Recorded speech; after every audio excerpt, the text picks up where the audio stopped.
Turkey is a country that I love. I love Turks. I've visited Turkey maybe 40 times. And I have to say that in all these events, my greatest disappointment is the conduct of President Erdogan and Turkey. I mean, let's not mince words.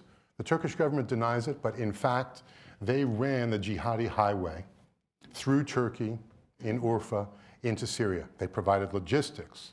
They provided transport. They gave money and weapons. When ISIS and al-Nusra fighters were injured in the battlefield, they were taken by Turkish Ministry of Health officials to Turkish hospitals. They were never asked to identify themselves. They were given medical care. So Turkey was deeply committed to removing Assad. They felt deeply betrayed when the US didn't take the steps they assumed we would, and they turned to support these groups.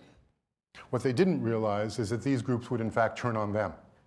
In Reyhanli in May of 2012, ISIS took responsibility for a double car bombing. There were 54 people killed and 140 injured. Hatay province in Turkey has the same ethnic mix as we see in Syria. To the Westerners, Turkey looks like a very Middle Eastern country. To the Middle East, Turkey looks decidedly Western.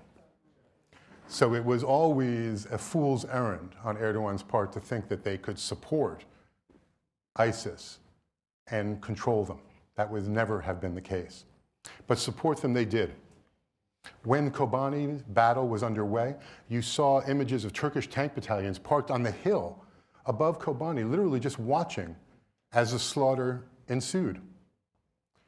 Erdogan issued outrageous statements comparing ISIS to the freedom fighters in Kobani. President Obama made a decision to launch military activities without authorization from Turkey. Within Turkey, there is also a systematic decline in the quality of democracy and human rights. Starting with the peaceful protests in Gezi Park over an environmental issue, you saw Turkish citizens across the country stand up in opposition to the government. There were 60 cities that joined the Gezi Park protests, which were brutally suppressed, widespread allegations of police brutality. There's also been a systematic attack on freedom of expression and human rights in Turkey using Article 301 of the Penal Code, which makes it a crime to, quote, denigrate Turkishness. This had always been used to suppress Kurdish expression. Now it's being used more widely to suppress any form of dissent. Likewise for Article 8 of the Anti-Terror Act. If NATO were being constituted today and Turkey applied, it would not qualify. NATO is not merely a security alliance.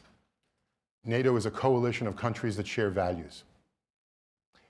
Turkey's unwillingness to make Incirlik Air Force Base in the southeast available, its reluctance to participate in a train and equip program, its continued support for ISIS over the denials of its government officials, all raise serious questions about Turkey's suitability as a NATO member and its reliability in the event of a crisis.